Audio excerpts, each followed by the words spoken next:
நம்முடைய பேச்சு வழக்கில் பார்த்தீங்கன்னா ஒரு ரெண்டு பேர் பேசிட்டு இருந்தாங்கன்னா காது குத்தாதீங்க, எனக்கு ஏற்கனவே காது குத்தியாச்சு அப்படின்னு சொல்லுவாங்க. ஓகே, நாமளே சொல்லியிருப்போம்னு வச்சுக்கோங்களேன். ஸோ அது ஏன் சொல்கிறோம் அப்படின்னு பார்ப்போமா? என்னன்னா, இப்போ காது குத்துற பழக்கம் வந்து நம்ம கண்ட்ரியில் நம்ம நாட்டில் மட்டும்தான் இருக்குன்னு இல்லை, நிறைய நாடுகளில் இருக்குது. அது அந்த நேரங்கள் வேணால் மாறலாம். நாம் கரெக்டாக ஒரு 11வது மாதம் போல் பண்ணுவாங்க. அப்படி இல்லைன்னா நம்ம நாட்டில் வந்துட்டு 1 வயசு, 3 வயசு, 5 வயசு இந்த மாதிரி விஷயங்கள் வருடங்களில் காது குத்துவாங்க. ஓகே, ஸோ இந்த காது குத்துறது அப்படிங்கிறது எதுக்கு அப்படின்னு பார்த்தோம்னா, அது ஒரு அக்குபஞ்சர் பாயிண்ட். ஸோ அந்த இடத்துல நாம ஒரு துவாரத்தை போடும்போது, அதில் ஒரு மெட்டலை போடும்போது என்னன்னா, ஒரு பிளட் சர்க்குலேஷன் நல்லா இருக்கும் அப்படிங்கிறது ஒரு சயின்ஸ். இப்போ வந்து அது அன்னைக்கு நமக்கு பெரியவங்கெல்லாம் சொன்னதெல்லாம் எவ்வளோ பெரிய சயின்ஸுங்கிறது நாம் கொஞ்சம் கூர்ந்து பார்த்தா தெரியும்.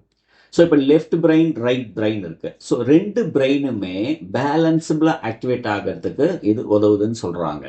அடுத்து memory power, memory power increase ஆகுன்றத சொல்கிறாங்க.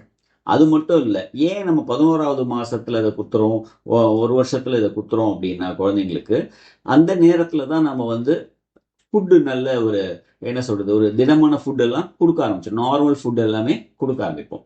ஸோ இந்த காது குத்துற விஷயம் ஏன் அங்கே வச்சுருக்காங்கன்னா, அந்த டைஜஸ்டிவ் சிஸ்டம் கூட இது வேலை செய்கிறதுக்கு ரொம்ப அற்புதமாக இது சப்போர்ட் பண்ணுது, காது குத்துறது விஷயம். ஓகே, இந்த காது குத்துற பழக்கத்தை நம்ம நம்மளோட வழக்கத்தில் வச்சுருக்கோம். ஏன் அப்படின்னா, நல்லது கெட்டதெல்லாம் யோசிச்சு, தட் மீன்ஸ் அந்த பிரெயின் வந்து பேலன்ஸபிளாக யோசிக்கணும், ஒரு ஸ்டெபிலிட்டியாக யோசிக்கணுங்கிறதுனால. அதனால தான் நம்ம காது குத்திட்டாங்கனாலே நம்மளோட பிரெயின் வந்து ஸ்டெபிலிட்டியாக இருக்குது, நம்ம யோசிக்கிற தன்மை சரியா இருக்கு, பேலன்ஸபிளா இருக்கு. நீ ஒன்றும் சொல்லி எனக்கு புரிய வேண்டிய அவசியம் இல்லை, நான் ஆல்ரெடி தெளிவாக தான் இருக்கேன் அப்படிங்கிறது தான்.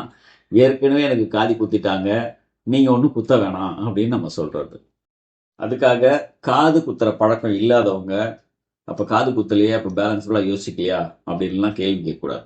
ஓகே, ஸோ நம்முடைய பழக்கத்தில் முன்னோர்கள் சில விஷயங்கள்லாம் எதுக்கு வச்சுருக்காங்க அப்படிங்கிறது, ஒரு விஞ்ஞானத்தன்மை இருக்குது அப்படிங்கிறத நாம் இந்த சேனலில் ஒரு பதிவாக பார்க்கலான் இருக்கோம்.